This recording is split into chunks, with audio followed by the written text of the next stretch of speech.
What does an attorney get when you give him Viagra? Answer: taller. Welcome to another episode of the Cross-Examiner Rocket Docket, where you are the judge.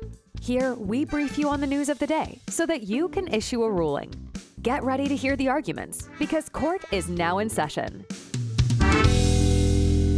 Welcome to the Cross-Examiner podcast. I am your host, the Cross-Examiner. This is just a short update, sort of future attractions update. I'm in the middle of summer vacation. I'm actually out the door in about a half an hour to go to Gen Con. It's a board game convention in Indianapolis held once a year, and it sounds nerdy. You're right, it is, but it's attended by 70 to 80,000 people, and this will be my second year there. If you're going to be in Gen Con, please drop me a line at info@thecrossexaminer.net. The link available to on my website, I should say, at www.thecrossexaminer.net. Maybe we can hook up and see some games. I'm going to just real quickly, before I go out the door, want to let you know that we've got some interesting concepts coming up, interesting topics of discussion.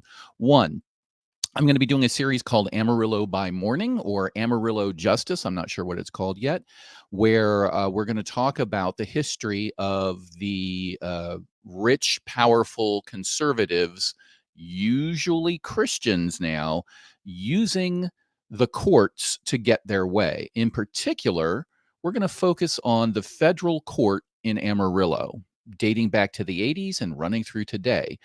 I'm envisioning a 3-part series. The second part will be a fascinating interview with somebody that you may already know, so look forward to that. I also would like to introduce you to a man named Lieutenant Governor Mark Robinson of North Carolina, who is a candidate to be governor, Trump-backed candidate, so you already know it's probably not good. It's hard to imagine how awful this guy is. So we're going to do a deep dive on his background and what we can do to try to prevent this man who, quite frankly, does not understand. He either understands everything and is a very good liar, or he doesn't understand anything about American history and how the government works. So we'll get into that. I'm also going to do a series of definition of terms. I've said this many times. I'm an attorney. You start any law or contract or any conversation with a definition of terms, because that's how you make sure you have clear conversations. So things like, what does it mean to believe? What does it mean to be an atheist? What does the word spiritual mean? Things like that. I'm going to do a whole series on that. We're going to talk about the Oklahoma Bible mandate, what's going on there.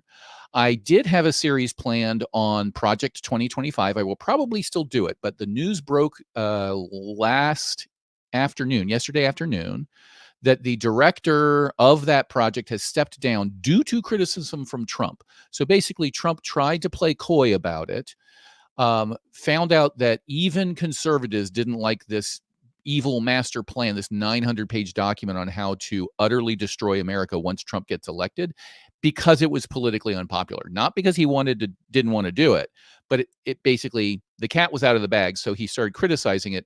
They appear to be shutting down the project. If you believe that, I've got a bridge to sell you. The whole plan all along was take advantage of the useful idiot that is Trump. And then once he gets elected, as long as you tell him he's the best, greatest, most strong, virile president that we've ever had, he'll let you, his administration, do whatever you want. That's how he handled his first 4 years. And the people that work under him, there's 150 plus people that were in his administration that are on the Project 2025 project, that wrote it, that contributed to it. Their names are on it. They're all going to be back in his administration if he gets elected, and they are going to carry it out, whether it's official or not. So we still need to review that. I have a interview lined up with a Christian Science, a person who used to be a Christian Science practitioner. As you know, I've had a series of faith healing, and this sort of ties into that. There'll be another piece in that. And I'm going to try to get an interview with somebody from Freedom from Religion Foundation on what's the latest that's happening. Probably focus on Project 2025, but other things that are coming along. The Oklahoma Bible case is going to be a big one. So please stay tuned. I didn't want you to go too long without hearing from me, but summer vacation time. My son is getting ready to go to college at the end of the month, so we're working in some time there. So I will record these things as I can. For now, please like and subscribe if you'd like to be reminded when I start putting out the episode when I get back from Gen Con. And until then, have a great day. Bye. Thanks for listening to this episode of the Cross Examiner Rocket Docket. If you enjoyed this podcast, please consider liking and subscribing. We'll see you soon.